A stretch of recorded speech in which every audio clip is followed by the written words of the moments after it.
এই কথাটা বলতে চাইছি, বাংলা থেকে সন্ত্রাস মুক্ত হোক, আমডাঙ্গা থেকে বোমা মুক্ত হোক, আমডাঙ্গা থেকে গোলাগুলি মুক্ত হন। কারণ আমডাঙ্গার মানুষ ছাপোষা মানুষ, তারা কেউ চাষের কাজ করে, কেউ হচ্ছে আপনার জরি শিল্পের সঙ্গে যুক্ত। গরিব পরিবার বসবাস করে এই আমডাঙ্গায়। এই আমডাঙ্গায় গরিব ছেলেদের হাতে বোমা তুলে দিল কে? আজকে পঞ্চায়েতগুলো নির্বাচন করলো বোমাগুলি পিস্তল দিয়ে কে? আমরা বলতে চাইছি যে রফিকুর বাবু যে কথা বলছেন, আপনি আয়নায় দাঁড়িয়ে ভালো করে আপনার মুখটা দেখুন। আপনার বাড়ির কোনো একজন প্রতিনিধিকে পুলিশ এখনো খুঁজছে, আপনার দলের নেতারা পালিয়ে পালিয়ে বেড়াচ্ছে পুলিশের ভয়ে। কেন? তার কারণ কি? আপনাদের হাইকোর্ট জামিন দিচ্ছে না, এতটাই অপরাধ করেছেন। আর আপনি আইএসএফ এর নামে আপনি যে কথাটা বলছেন, আপনি কথা উইথড্র করুন। আর আপনার কাছে যদি কোনো নথি থাকে, আপনি আমডাঙ্গা থানায় গিয়ে আপনি এফআইআর করুন আমাদের নেতাদের নামে। আমরা তাকে গিয়ে থানায় তুলে দিয়ে আসবো। আমাদের শিক্ষা আমাদের চেয়ারম্যান নওশাদ সিদ্দিকী দিয়েছেন যে অন্যায় যে করবে আর অন্যায় যে করবে তাদের পাশে আইএসএফ থাকবে না। এই কথাটা আমরা পরিষ্কারভাবে বলে দিয়েছি। আমরা বলতে চাইছি, আমডাঙ্গার মানুষ একটু শান্তি চায়, আমডাঙ্গার মানুষ একটু সুখে শান্তিতে বসবাস করতে চায়।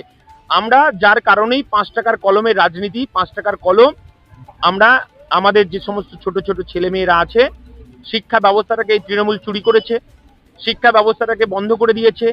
চাল চোর ডাল চোর জেল খাটছে আমাদের রাজ্যের খাদ্যমন্ত্রী, আমাদের রাজ্যের শিক্ষামন্ত্রী জেল খাটছে। তো আমরা বলতে চাইছি, এ কোন পশ্চিমবঙ্গ? যে পশ্চিমবঙ্গে নেতাজি সুভাষচন্দ্র বসু সারা পৃথিবীকে নেতৃত্ব দিয়েছে, যে রবীন্দ্রনাথ তার সাহিত্য চর্চার মধ্য দিয়ে তিনি নোবেল পুরস্কার পেয়েছেন, মাতঙ্গিনী হাজরা থেকে বিনয় বাদল দীনেশ দেশ ও মাতৃকার জন্য লড়াই করে প্রাণ দিয়েছেন। আমাদের ভাবতে লজ্জা লাগছে যে আমরা সেই বাংলায় বাস করছি এখন।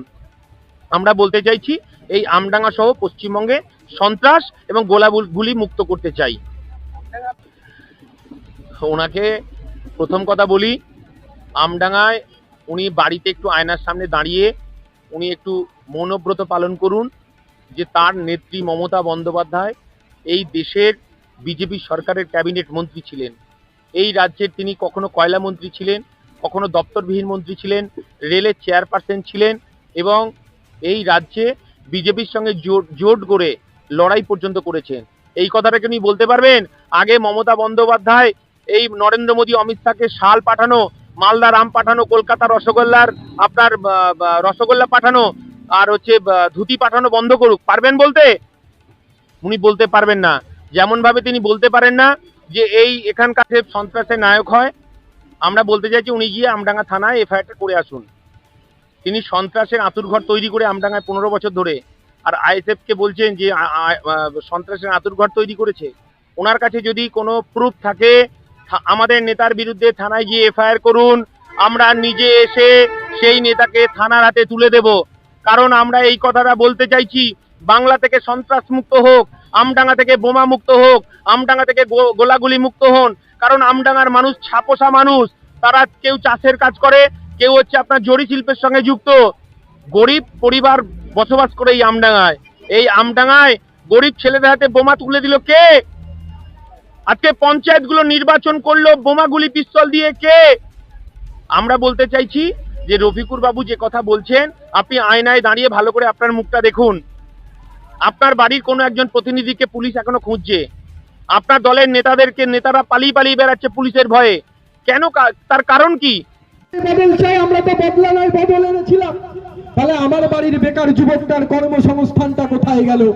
কোথায় গেল? কি দেখতে পেলাম আমরা? কি দেখতে পেলাম?